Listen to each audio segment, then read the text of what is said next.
branch that could be offered either way to make this not go down. And when I was talking to the Democratic leaders, they said they thought this was already figured out before they entered the floor today. So they really felt at this point that it was going to be over. You can hear the people yelling in the background. Ryan, let's listen to what's happening on the floor there. Voices to be heard. Ryan, go ahead. Let's take a listen.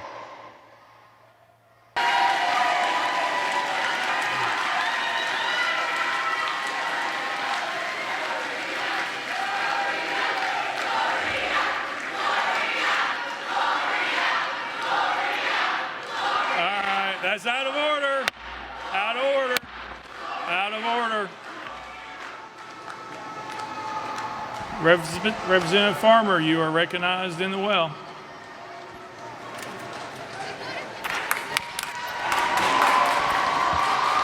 Thank you, Mr. Speaker. I move adoption of House Resolution 63. Chairman Farmer moves adoption of House Resolution 63, probably seconded. Chairman Farmer. Thank you, Mr. Speaker. I request that the clerk read the resolution. Mr. Clerk, read the resolution. House Resolution 63 by Chairman Farmer, a resolution to expel Justin J. Pearson from his seat as a member of the House of Representatives in the 113th General Assembly of the State of Tennessee, elected by the 86th Representative District. Whereas Article 2, Section 12 of the Tennessee Constitution provides that each House may determine the rules of its proceedings, punish its members for disorderly behavior, and with concurrence of 2/3 expel a member, but not a second time for the same offense, and shall have all the powers necessary for a branch of the legislature of a free state. And whereas all members of the House of Representatives must comply with the permanent rules of order of the Tennessee House of Representatives for the 113th General Assembly, including All right, preserving we are order, seeing Gloria to Johnson decorum, there getting hugs on the floor of the Tennessee State House. Ryan Young, I want to go back to you. Do you have a sense of what just happened there? It seems that they are celebrating. On March 30th. So the crowd is celebrating, and tell me why again you guys are celebrating? We believe that Gloria made it by one vote. What we understand is it takes 2/3. We have a 99-member House. It takes 66 votes to expel. I'm a little confused about the quorum today and whether it's 66 of the whole House or 2/3 of what's present. But right now it looks like Gloria survived. That is, you feel that's a positive? That's huge. That's huge. I mean, it sucks that they took out Justin, and they may take out Justin Pearson later, but for them to not have a clean sweep is big for us. We're going to listen to Gloria Johnson, who has just left the floor. Let's take a listen. We have to keep this up. We saw what that body looks like when there are cameras in there, when there's national news saying, what's going on in Tennessee?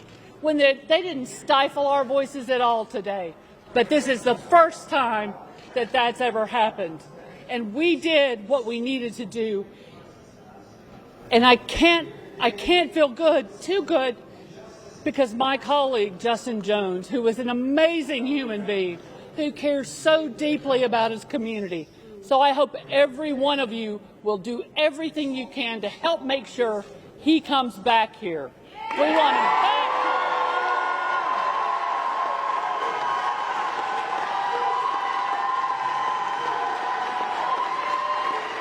So it doesn't matter. It doesn't matter where are you from. Doesn't matter where you're from, Knoxville, Nashville, whatever. You can always help. There'll be special elections. There'll be appointments. No matter where you are, help, help, help. And register to vote right there. No action, no peace. That's right. And what that means is until you act, we will show up and stand up and speak out. And that's what you all are doing. And don't doubt for a second that the reason they're talking about gun legislation right now is because you are here today, you were here yesterday, you were here Monday, and you'll be back here again. Keep showing up, standing up, and speaking out, and we will be with you. All right, Representative Gloria Johnson there of Knoxville speaking with supporters and activists at the Tennessee State House after just narrowly surviving her expulsion vote by, we understand, one vote, calling on those activists to keep coming, keep protesting, keep showing up, and asking them to try to help.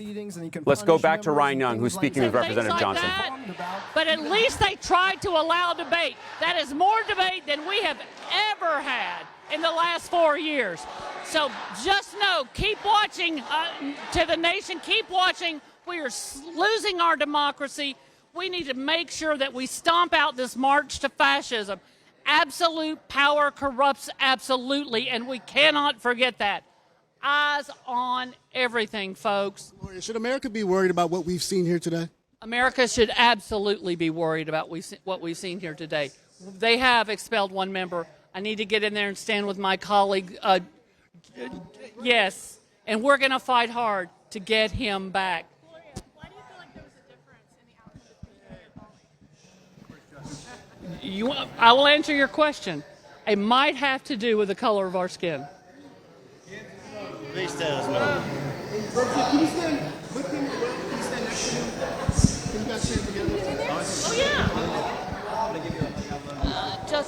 So this is happening now. The two representatives hugging each other in front of this crowd of enthused people.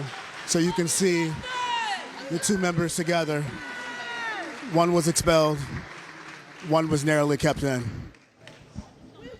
All right, Ryan Young, stay with us. We've also got Representative Karen Camper back on the line. Representative, if you're there, could you, what do you think of the fact that Gloria Johnson has just narrowly survived this expulsion vote?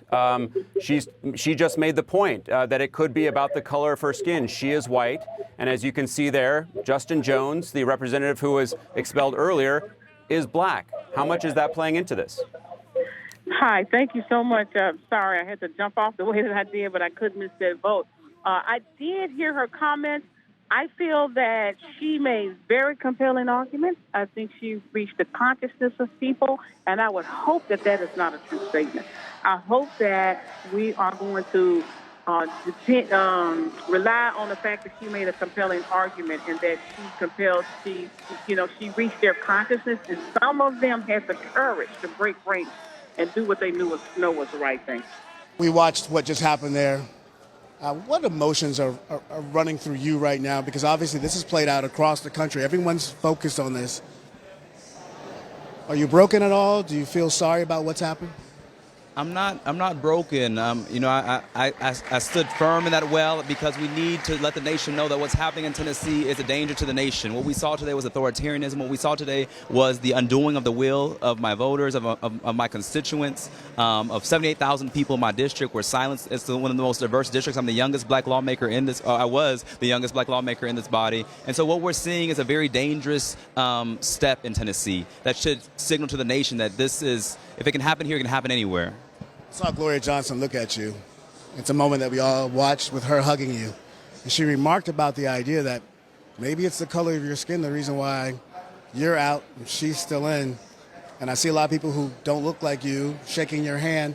What was that moment like to have her reflect maybe on your race being the reason why you're no longer in that house? I mean, Representative Johnson, Sister Gloria, has always stood with us and knows that we have been challenging systemic racism. We used to have a KKK statue in this Capitol. She stood with us when I was a community organizer. And so, I mean, you cannot deny what you heard today, where my colleagues telling me that I'm basically an uppity Negro, and that I didn't bow down, and I won't bow down, because this is too important for the next generation. And so what they're doing today is simply demonstrating to the world that we don't have democracy in Tennessee, that this system, that there is a system of systemic racism that governs Tennessee, and Cameron Sexton, the Speaker of the House, should be ashamed of himself. Okay. I can't leave here without asking you this, because the reason why you went out there was because babies lost their lives. So what should people know about the fight that you have in you about gun violence and what you want to see changed? I mean, from the time Trayvon Martin was killed in 2013, protesting in 2013, I've been fighting to address for common sense gun laws. And so, I mean, that's what brought us to the well, were those 9 lives lost, including those 6 lives lost, including 3 9-year-olds. And that's what I was thinking about when I went to the well. The thousands of young people here who are saying we are scared for our lives, for our future, who begged this body to act. That's why I stood up there in the well. And I will do it again, and I'll continue to stand for them, because this is an issue of life or death. We need to remove these weapons of war from our community, and we need to make sure that our schools are zones that our children can flourish, not just survive, but thrive and flourish. That's what I'm fighting for. And so I would stand in that well again. I would fight for no title's worth the future I want my kids to live in, which is safety from this proliferation of militarized guns in our community. try to get your seat back? You plan to fight to be back in this same house? I mean, what they did is unconstitutional, I believe. So we'll fight legally, but you know what they did today was not trying to expel me. They're trying to expel our movement, and that's they're unsuccessful. If you look around at all these young people, and so whether I'm inside the chamber, outside the chamber, we will continue to fight. We'll continue to push the issue because today demonstrates for the nation that we in Tennessee are not a democracy, and that should scare us all. If you were talking to a Republican who may not agree with everything that you're saying, you know, people, especially in the South, love for guns. Is there anything that you could say to them that you would want to change, that you could see that maybe both sides could come to some sort of agreement?